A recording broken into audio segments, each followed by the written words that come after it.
Communication features: international and uninternational.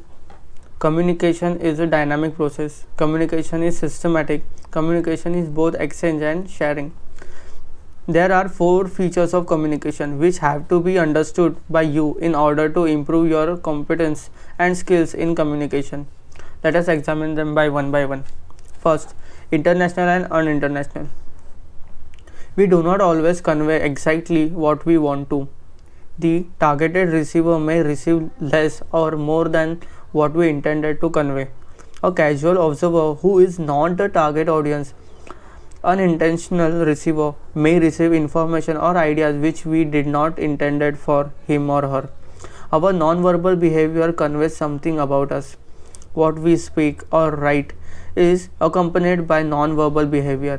We cannot not communicate. Even our non-communication in words communicates some meaning. It may convey that we wish to be left alone. We do not want it to be disturbed. Communication takes place even when we do not plan it and we are not conscious about it. Then we may communicate something that we had not intended at all. Second, communication is a dynamic process.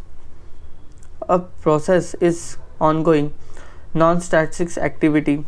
Communication, being a process, is always changing ways in the motion. A process is a series of action that has neither the beginners nor end.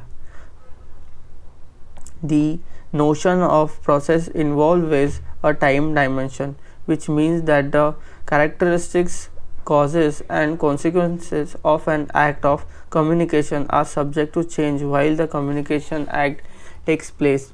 An important element in communication is the concept of change. Communication grows and develops even if the same two persons exchange the same ideas. Again, the communication is not exactly the same as it was the first time, because the two persons have grown and developed and changed since then.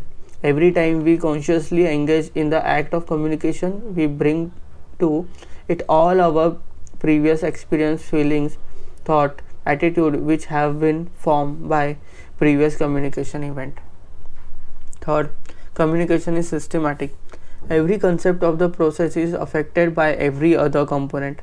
The source, the environment, the goal, the medium, the nature of message, the receiver, the feedback all affect each other. In the audience is inactive, uninterested, the source is not able to convey effectively. If a wrong medium is chosen, a particular message may fail to have the intended result. If the goal is not clear, the message will be confused. Disturbance at any stage in the communication process affects the result of the entire process.